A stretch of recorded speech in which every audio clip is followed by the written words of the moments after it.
Reverendo Diácono Gabriel, prezados irmãos e irmãs, em nosso Senhor Jesus Cristo, a liturgia deste 7º domingo, depois da festa de Pentecostes, nos traz uma instrução muito importante e proveitosa, né, para a nossa vida cristã, a nossa vida espiritual. A primeira leitura nós ouvimos a carta do apóstolo São Paulo aos Romanos, e um ponto que é muito importante para nós.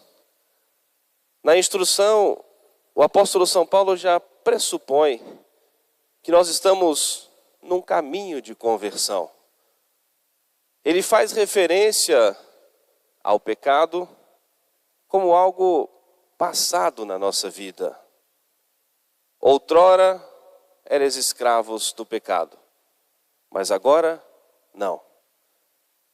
Redimidos pelo Senhor, nosso Senhor ofereceu o sacrifício da sua vida pela nossa salvação. Ele parte de um pressuposto que nós cremos no mistério da redenção e queremos os efeitos da redenção na nossa vida. E com esse objetivo é natural que ele coloque o pecado como algo passado, porque purificados pelo sangue de nosso Senhor, ou buscando essa purificação em nossas vidas, nós estamos num caminho de conversão. E com esse pensamento, ele traz para nós uma importante reflexão. Qual é o fruto do pecado? O preço do pecado é muito alto. O preço do pecado é a morte, é a condenação, é a destruição. É a destruição da imagem e semelhança de Deus em nossas vidas. É a destruição da paz em nossas almas. É a destruição das nossas famílias. É a destruição de tudo. O diabo é aquele que divide, aquele que separa, aquele que rompe as relações. É o divisor, é sempre o divisor. E ao contrário de nosso Senhor, que vem nos dizer que é necessário que haja um só rebanho, que haja um só pastor, que todos sejam um. Que nós nos unamos a Ele. E o maior inimigo do cristão é aquele que causa a divisão, a separação. Por isso, o preço do pecado é muito alto, é a morte, é a destruição. E a igreja traz para nós essa importante reflexão, para nós fazermos uma aplicação à nossa vida, para nós reconhecermos o quanto nós precisamos olhar para o passado, para nós pedirmos o perdão dos nossos pecados. O arrependimento que é sempre acompanhado de um propósito de emenda, para nós termos objetivos novos para o futuro, para nós nos livrarmos do poder, das garras do demônio. Um segundo ponto que desperta a nossa atenção, de que o pecado nos torna escravos do demônio. O escravo é aquele que não tem, o uso da sua liberdade, não é livre. E o pecado nos torna escravos do demônio.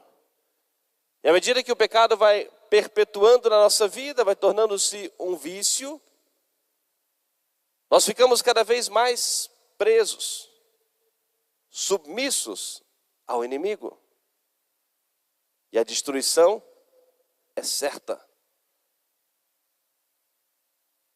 Mas ele nos diz, inspirado pelo Espírito Santo, assim como muitas vezes nós utilizamos as nossas forças, a nossa inteligência, as nossas palavras, qualquer que seja o meio que nós utilizamos, para nós sermos escravos do pecado, do demônio.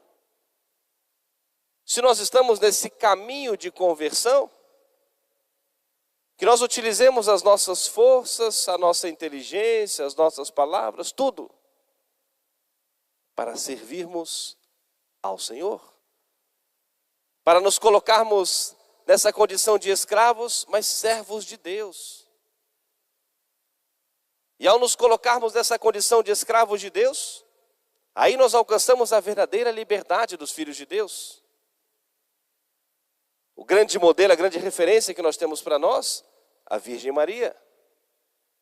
E se colocou nessa condição: eis aqui a serva do Senhor, eis aqui a escrava do Senhor, faça-se em mim segundo a tua palavra. Uma alma livre para servir a Deus, uma alma livre para fazer o bem, uma alma livre para conquistar o céu, para conquistar os merecimentos junto de Deus. Quanto mais nós nos entregamos a Deus, mais livres nós somos. Ao mesmo tempo que nós nos colocamos nessa condição de servos, de escravos do Senhor, no Senhor nós alcançamos a liberdade. E nosso Senhor ofereceu o sacrifício da sua vida exatamente para nos conceder a libertação do poder do demônio, do poder do pecado. Voltemos o nosso olhar para o Santo Evangelho, hoje segundo o evangelista São Mateus. Uma reflexão muito simples, mas muito importante para nós. Nosso Senhor faz essa comparação e que torna-se muito fácil de nós tirarmos o ensinamento para nós. Uma árvore boa dá frutos bons. Uma árvore má dá frutos maus. Não pode a boa árvore dar maus frutos, nem a árvore má dar frutos bons. Pelos frutos conhecereis a árvore. Aí voltemos àquilo que nós falamos inicialmente. Algo importante que a igreja hoje nos instrui: a importância para nós de examinarmos a nossa consciência. Quais são os frutos que estão aparecendo em nossas vidas? E assim fazemos a nossa aplicação a tudo na nossa vida. Como está a nossa vida de oração? Como está a nossa vida de união com Deus? Olhando para o nosso próximo, como está a nossa convivência em casa, na nossa família? A nossa convivência familiar, nossa condição: pai, mãe, esposo, esposa, filho, filha, irmão, irmã. Frutos de virtude, frutos de santidade. No nosso trabalho, os frutos que aparecem. Nos nossos negócios, né? Justiça, honestidade, caridade. Nas escolhas que nós fazemos para nós, né? Diversões, coisas que ocupam o nosso tempo. E aí poderíamos fazer inúmeras aplicações. Se nós podemos, no final do dia, ao examinar a nossa consciência, identificar mais frutos bons ou frutos maus.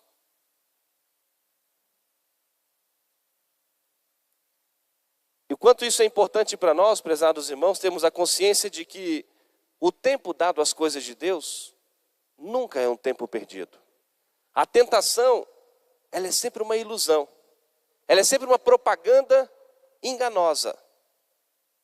E nosso Senhor faz essa comparação. Cuidado.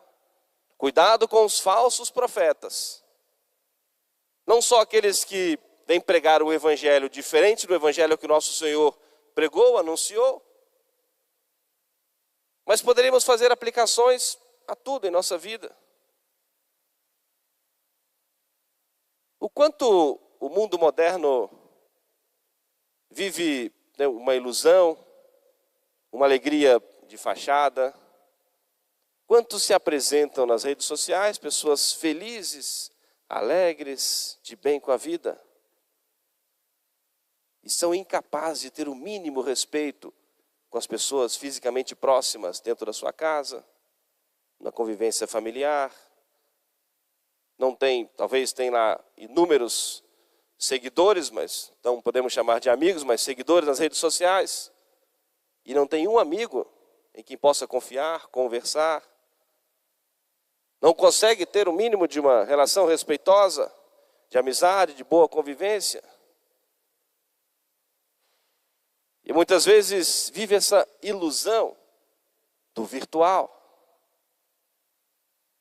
E nosso Senhor mesmo diz que o demônio se apresenta a nós como um lobo, mas com pele de ovelha. E se apresentasse como lobo, nós fugimos.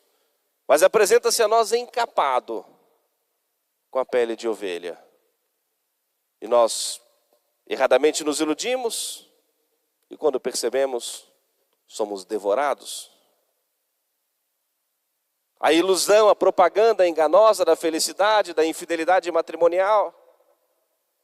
A ilusão, a propaganda enganosa da felicidade na pornografia.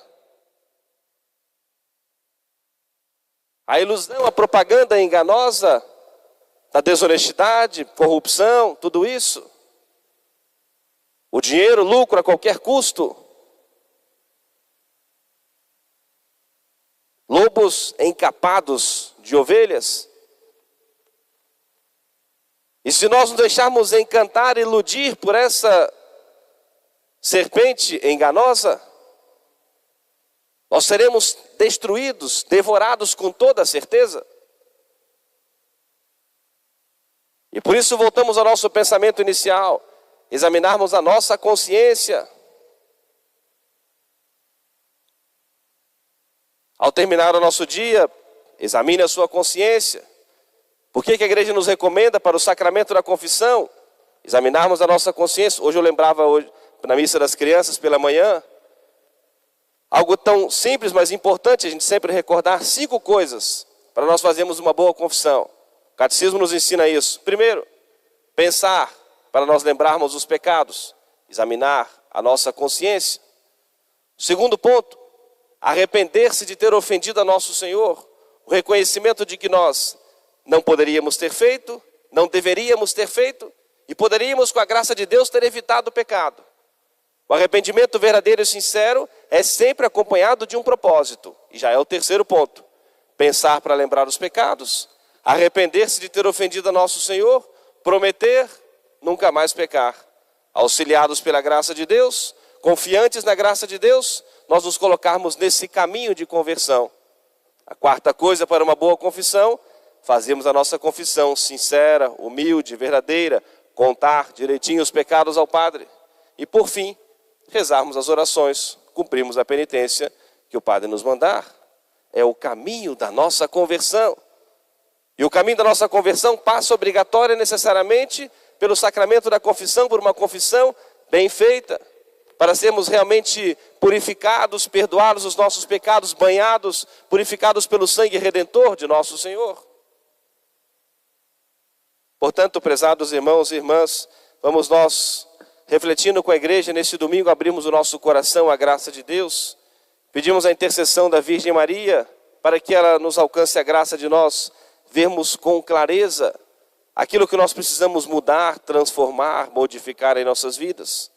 Que alcance de Deus para nós essa luz na nossa consciência, no nosso coração, na nossa vida, para nós podermos ver com mais clareza, né, os frutos que estão aparecendo em nós.